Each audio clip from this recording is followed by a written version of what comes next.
मार साले को, हमारी बहन पर डोरे डालता है। उसके चेहरे को हथौड़े से फोड़ दो। सुखदेव, साले को इसी का घमंड था। वो तो कब का मर चुका दोस्तों, अब लाश को जड़ाना होगा।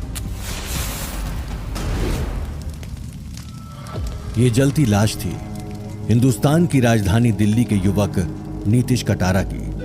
प्यार उसके लिए सबसे बड़ा गुनाह बन गया था और इसका अंजाम था हथौड़े से कूट कूट कर जान ले लेना और फिर लाश को भी जलाना। क्या प्यार इतनी घिनौने तरीके से हत्या की वजह हो सकती है?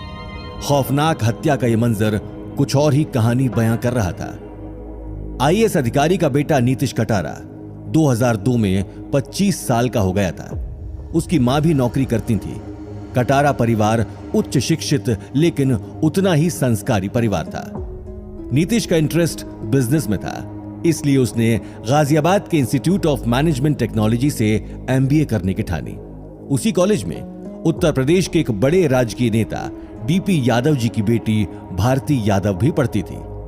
नीतीश की भारती से दोस्ती हो गई थी। वो साथ साथ कॉलेज आने जाने लगे। इसी तरह से उनकी नजदीकियां बढ़ गईं और धीरे धीरे ये दोस्ती प्यार में तब्दील हो गई। एक दिन नीतीश ने भारती के बारे में अपनी मां नीलम कटारा को बताया, लेकिन नीलम ने उस बात पर कुछ खास ध्यान नहीं दिया। पर फिर देखते ही देखते घर में भारती के दिए हुए गुलदस्ते आने लगे, पहले छोटे और फिर बड़े और बहुत महंगे। साल 2001 के दिसंबर में नीलम ने नीतीश की बात को गंभीरता से लिया और उससे इस बारे में बात करने की ठानी। तब नीतीश ने बताया कि वो शादी करने के बारे में अभी नहीं सोच रहा है, लेकिन भारती के पिताजी उसके लिए लड़का ढूंढ रहे हैं। नीतीश ने अपनी मां से खुलकर बात करते हुए उनका इस प्यार के लिए साथ और आशीर्वाद मांगा। नीलम इस बात से काफी शौक में थी कि ये रिलेशनशिप अब काफी सीरियस हो चुकी है। उन्होंने अपने बेटे को समझाया कि यादव परिवार हमारे परिवार से कुछ अलग किस्म का है। पॉलिटिकल बैकग्राउंड होने के साथ साथ वो परिवार थोड़ा गुंडागर्दी के लिए भी जाना जाता था और साथ ही भारती जितने महंगे गुलदस्ते भेजती है उतनी तो नीतीश की सैलरी भी नहीं थी। लेकिन नीतीश का अपने प्यार पर पूरा भरोसा था। वो अपनी मां को समझाने का प्रयत्न कर रहा था कि भारती ऐसी नहीं है, उसको भी हमारा परिवार पसंद है। भारती भी अपने भाइयों के विदेश जाने के बाद अपने पिता से बात करने वाली थी।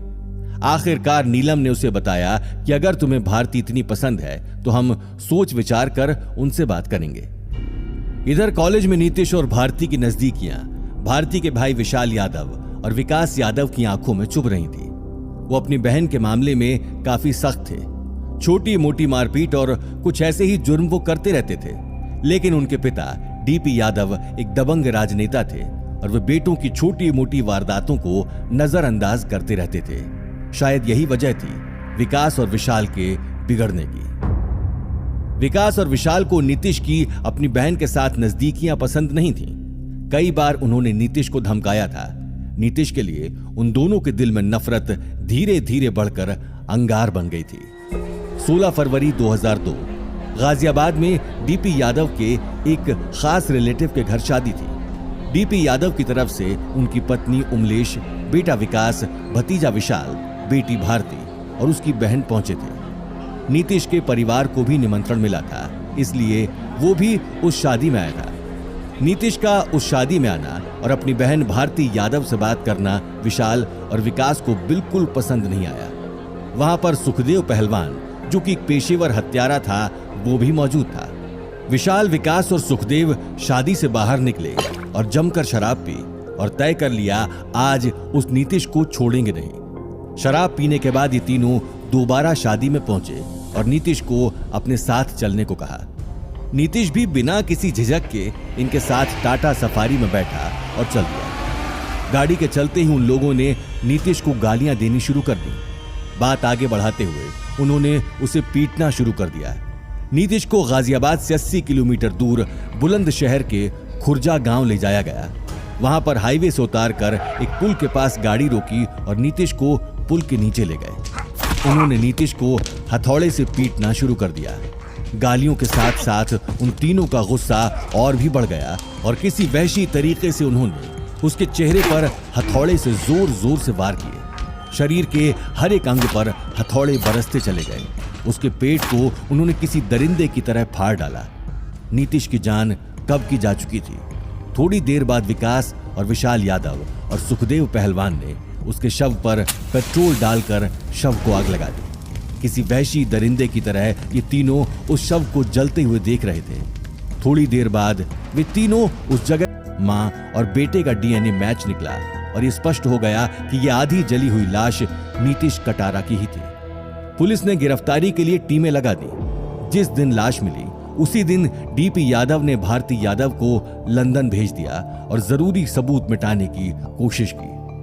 विकास और विशाल यादव बचने के लिए भागते भागते एमपी पहुंच गए थे। 23 फरवरी 2002 को पुलिस ने दोनों को ग्वालियर के डबरा स्टेशन पर गिरफ्तार कर लिया। 25 फरवरी को इन दोनों का बयान दर्ज किया गया। इस दौरान दोनों ने हत्या की बात कबूल ली, लेकिन गाजियाबाद की सीजीएम कोर्ट में उन्होंने हत्या की बात से इनकार किया। गाजियाबाद की सीजीएम कोर्ट में केस शुरू हुआ। डीपी यादव एक राजनेता थे, इसलिए उन्होंने इस मामले में पुलिस और प्रशासन को काफी प्रेशराइज किया। आश्चर्य की बात है कि हत्या के मामले में मुख्य आरोपी विकास को 2 साल के अंदर छोटी छोटी बातों पर 66 बार बेल मिली।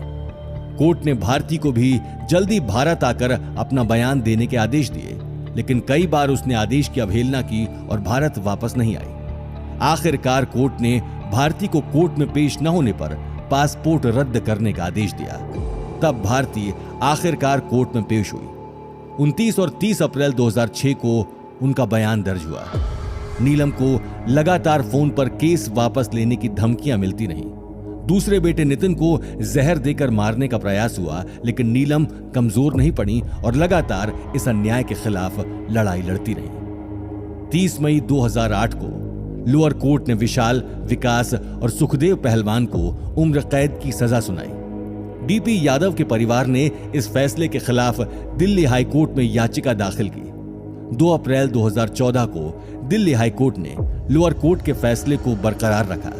नीलम कटारा उम्र कैद की सजा से खुश नहीं थी। उसने अपने बेटे के इस घिनौने हत्याकांड के लिए सुप्रीम कोर्ट में याचिका दाखिल की और फांसी की मांग रखी। आखिरकार सुप्रीम कोर्ट ने विशाल यादव और विकास यादव की सजा 25 सालों से बढ़ा दी और सुखदेव की सजा को 20 साल से बढ़ा दिया। गुनहगार कितने भी शातिर हों, आखिरकार सत्य की जीत होती ही है। प्रेम किसी के लिए इतना घिनौना गुनाह भी बन जाता है, लेकिन देर सबेर आखिरकार नीलम और नीतीश को न्याय मिल ही गया। तो ये थी नीतीश कटारा हत्याकांड की पूरी कहानी। और कौन कौन से क्राइम केसेस के बारे में आप जानना चाहते हैं, हमें जरूर बताएं। जुड़े रहिए हमारे साथ और सुनते रहिए कुकू एफएम।